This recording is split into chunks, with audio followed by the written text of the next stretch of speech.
Bismillahirrahmanirrahim. Assalamualaikum warahmatullahi wabarakatuh. Sahabat yang beriman, setelah semua umat manusia dibinasakan karena kejadian di hari kiamat nanti, maka setelah itu pula manusia akan dibangkitkan oleh Allah Subhanahu wa Ta'ala untuk dikumpulkan di padang mahsyar. Hal ini dijelaskan Allah Subhanahu wa Ta'ala di dalam Al-Quran.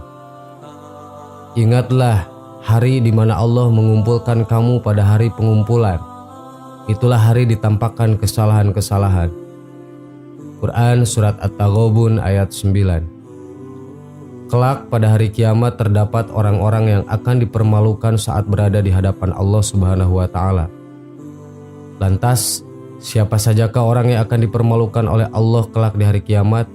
Berikut adalah penjelasannya. Orang yang sengsara adalah mereka yang dihinakan atau dipermalukan oleh Allah Subhanahu wa Ta'ala, sehingga penduduk bumi dan langit pun akan membicarakan orang tersebut dengan kejelekan. Hal ini sebagaimana yang difirmankan Allah Subhanahu wa Ta'ala dalam Al-Quran. Dan barang siapa yang dihinakan Allah, maka tidak seorang pun yang memuliakannya. Sesungguhnya Allah berbuat apa yang Dia kehendaki. Quran Surat Al-Hajj ayat 18. Berikut orang-orang yang akan dipermalukan oleh Allah Subhanahu wa Ta'ala pada hari kiamat. 1. Pelaku maksiat. Mereka yang akan dipermalukan ketika hari kiamat adalah mereka yang gemar bermaksiat selama hidupnya. Padahal Allah Subhanahu wa Ta'ala telah memperingatkan manusia dalam Al-Quran. Maka apakah mereka tidak mengadakan perjalanan di bumi? Lalu mereka memperhatikan bagaimana kesudahan orang-orang yang sebelum mereka. Mereka itu lebih banyak dan mereka lebih hebat kekuatannya serta lebih banyak peninggalan-peninggalan peradabannya di bumi. Maka apa yang mereka usahakan itu tidak dapat menolong mereka. Quran Surat Al-Ghafir ayat 82. Al-Mu'tamar bin Sulaiman berkata, sesungguhnya seseorang yang melakukan dosa secara rahasia, maka pada pagi harinya akan ditimpakan kehinaan. 2. Orang yang menentang ajaran Islam. Sahabat Nabi Umar bin Khattab berkata, kita dimuliakan Allah dengan Islam, dan barang siapa yang mencari kemuliaan selain Islam maka dia akan dihinakan. Ibnu Abdil Bir dalam kitab Al-Mujalajah wa Jamahaitur. Hal ini sebagaimana Allah Subhanahu wa Ta'ala jelaskan dalam Al-Quran. Barang siapa yang Allah menghendaki akan memberikan kepadanya petunjuk, niscaya dia melapangkan dadanya untuk memeluk agama Islam. Dan barang siapa yang dikehendaki Allah kesesatannya, niscaya Allah menjadikan dadanya sesak lagi sempit, seolah-olah ia sedang mendaki langit. Begitulah Allah menimpakan siksa kepada orang-orang yang tidak beriman. Quran Surat Al-An'am ayat 125. 3. Orang yang menolak kebenaran karena kesombongan. Selanjutnya orang yang akan dipermalukan oleh Allah pada hari kiamat adalah orang yang menolak kebenaran yang disampaikan oleh utusan-utusan Allah di dunia, yaitu para nabi dan rasulnya. Allah Subhanahu wa Ta'ala berfirman, telah mendustakan rasul-rasul sebelum mereka itu kaum Nuh. Ada Fir'aun yang mempunyai tentara yang banyak dan Samud, kaum Lut dan penduduk Allah. Mereka itu golongan-golongan yang bersekutu atau menentang rasul-rasul. Semua mereka itu tidak lain hanyalah mendustakan rasul-rasul. Maka pastilah bagi mereka azabku. Quran Surat Shad ayat 12-14.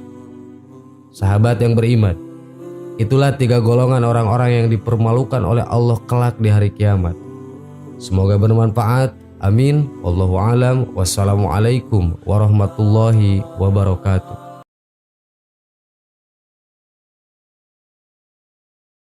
Bismillahirrahmanirrahim. Assalamualaikum warahmatullahi wabarakatuh.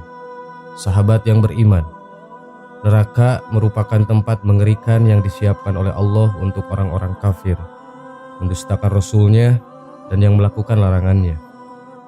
Dalam neraka, Allah akan menyiksa para penghuninya atas segala dosa yang dilakukan semasa hidupnya. Siksa di neraka amatlah pedih. Tidak satupun manusia yang sanggup bertahan dengan siksaan di sana. Ada banyak ayat Al-Quran yang menggambarkan keadaan orang-orang yang dimasukkan ke dalam neraka. Sesungguhnya penghuni neraka yang paling ringan siksaannya adalah seseorang yang memiliki 2 sandal dan 2 tali sandal dari api neraka. Seketika otaknya mendidih karena panasnya sandal tersebut sebagaimana kuali mendidih.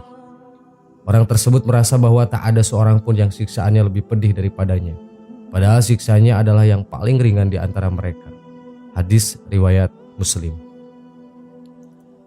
Menurut Ibnu Abbas radhiyallahu an, salah satu orang yang akan mendapat siksa paling ringan tersebut adalah Abu Thalib, paman Rasulullah Shallallahu Alaihi Wasallam. Ia wafat sebelum memeluk Islam, namun saat masih hidup selalu mendukung dan membela Rasulullah dalam menjalankan dakwahnya. Penduduk neraka paling ringan siksaannya adalah Abu Thalib. Dia memakai 2 sandal dari neraka seketika mendidih otaknya. Hadis riwayat Muslim.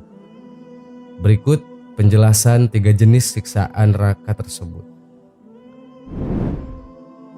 1. Melalui makanan.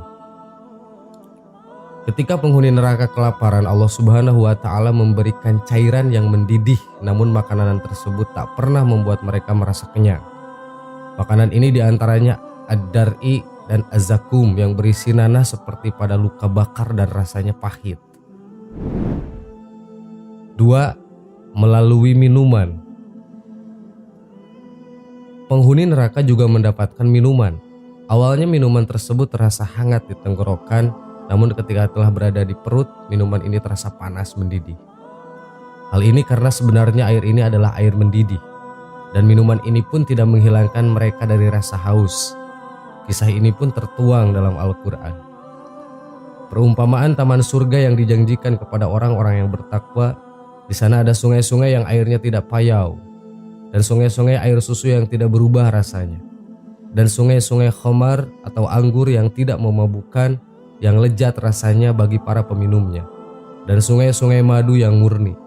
Di dalamnya mereka memperoleh segala macam buah-buahan dan ampunan dari Allah Subhanahu wa Ta'ala.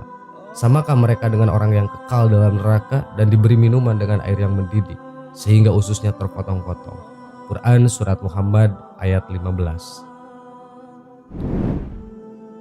3. Melalui pakaian. Pakaian penghuni neraka ini juga merupakan siksaan yang harus diterima mereka.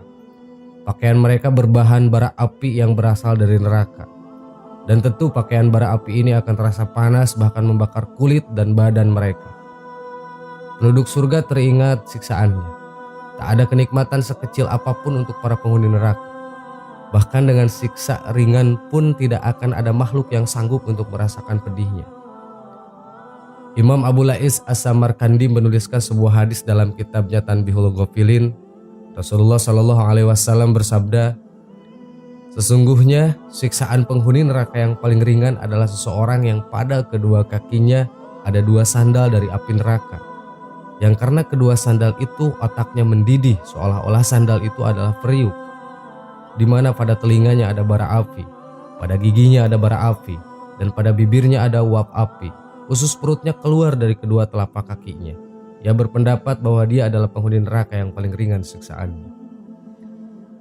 Ibnu Abbas radhiyallahu anhu juga meriwayatkan hadis bahwasannya Rasulullah Shallallahu Alaihi Wasallam bersabda yang artinya, penduduk surga yang paling ringan siksaannya adalah Abu Thalib. Ia memakai sandal yang keduanya dapat mendidihkan otaknya. Hadis riwayat Muslim. Sahabat Nu'man bin Bashir pun ketika suatu saat menyampaikan khutbahnya, ia mengatakan bahwa ia pernah mendengar Rasulullah Shallallahu Alaihi Wasallam bersabda yang artinya, sungguh siksa yang paling ringan bagi penduduk neraka di hari kiamat adalah seseorang yang diletakkan di ujung kedua tumitnya 2 bara api yang dapat mendidihkan otaknya. Hadis riwayat Muslim. Dari hadis-hadis tadi memberikan gambaran akan dahsyatnya siksa neraka, yaitu yang paling ringan hanya sebongkah bara api yang diletakkan di kaki lalu dapat mendidihkan otak. Padahal jika kita lihat bahwa otak adalah posisinya paling jauh dari kaki, yang paling ringan saja mampu mendidihkan otak. Bagaimana dengan perbuatan dosa besar? Sungguh balasan siksaannya pasti berat. Na'udzubillahi min dzalik. Sahabat yang beriman, itulah siksaan yang paling ringan di neraka, tetapi kita mendengarnya pun sangat mengerikan, apalagi siksa dahsyatnya di neraka. Na'udzubillahi min dzalik summa na'udzubillah. Semoga kita semua dijauhkan dari siksa neraka dan terus istiqomah dalam rangka mendekatkan diri kepada Allah Subhanahu wa Ta'ala. Amin. Wallahu alam.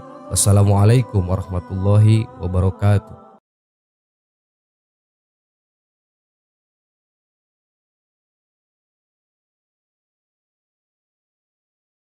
Subhanallah walhamdulillah wa la ilaha illallah wallahu akbar. Subhanallah